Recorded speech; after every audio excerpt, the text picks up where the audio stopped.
Bismillahirrahmanirrahim. Lalu apa yang bisa menyebabkan orang itu sabar? Orang itu kan susah. Baru satu anak mati saja kadang-kadang orang sudah tidak bisa tidur, tidak bisa ibadah, stres macam-macam. Baru dompetnya hilang saja ke kiamat besar. Ada tuh ya, hilang dompet, kayak kiamat saja tuh. Padahal rumahnya belum hilang tuh, baru dompetnya saja. Ya Ustaz, di situ rekening isinya 1 miliar katanya kan. Makanya kayak kiamat kan gitu. Ya.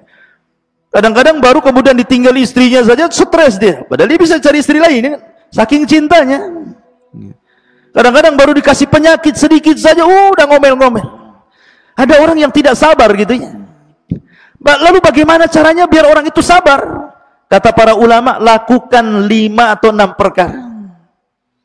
Kalau Anda yang sekarang ditimpa musibah, kesehatan Anda diuji sehingga sakit, ekonomi Anda diuji sehingga fakir, kemudian keluarga Anda diuji sehingga satu persatu meninggal, usaha Anda diuji, macam-macam ujian Allah timpakan, maka kita disuruh bersabar. Lah bagaimana cara sabarnya menghadapi ujian itu? Kata para ulama, lakukan 6 hal.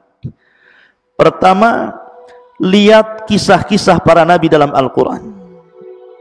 Kalau seandainya anak Anda meninggal, lihat Nabi Ayub, semua anaknya meninggal. Kalau Anda pernah bangkrut, semua kekayaan Ayub bangkrut. Kalau Anda ditimpa penyakit, Ayub juga ditimpa penyakit. Rasul pun sama.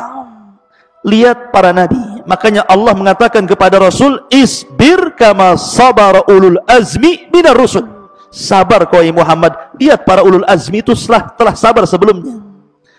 Yang kedua, apapun musibah yang menimpa antum, itu sudah dicatat sebelum Allah menciptakan langit dan bumi. Bi khamsina alfasana, 50.000 tahun sebelum Allah menciptakan langit dan bumi, musibah yang Allah akan timpakan kepada kita itu sudah dicatat di Lauhil Mahfuz. Artinya ini sudah takdir Allah. Terimalah takdir Allah. Yang ketiga, lihatlah kepada orang yang lebih parah musibahnya. Ungduru ila man huwa asfala minkum wala tangduru ila man huwa fawqakum fahuwa ajdar alla tajr nikmatullah. Lihat ke yang bawah, jangan lihat ke atas. Capek. Ya. Kalau seandainya Anda kemudian ditimpa kolep usahanya, ada yang lebih kolep daripada Anda.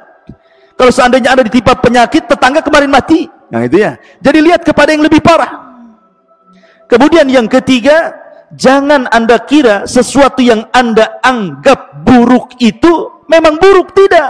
Allah mengatakan wa asa an takrahu syai'an wa huwa khairul lakum. Terkadang apa yang Anda anggap buruk rupanya baik di hadapan Allah. Kemudian yang kelima, lihatlah nikmat yang tersisa. Jangan lihat nikmat yang hilang. Biasakan ucapan alhamdulillah.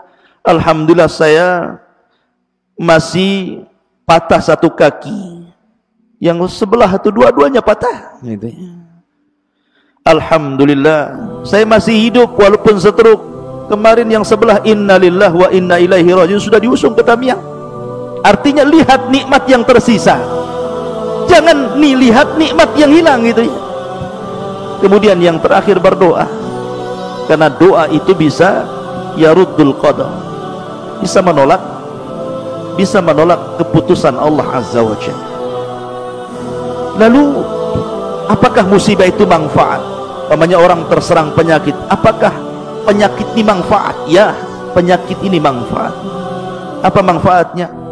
Musibah itu manfaat. Mau sakit, mau miskin, mau apa, itu manfaat bagi kita. Pertama, supaya kita dididik untuk beradab. Lihat orang-orang kaya baru beli mobil mewah saja yang harganya mahal, wah, ada sombongnya kayak Fir'aun, ya kan? Kaca pun tidak dibuka gitu ya, jalannya pun beda gitu ya. Orang sombong.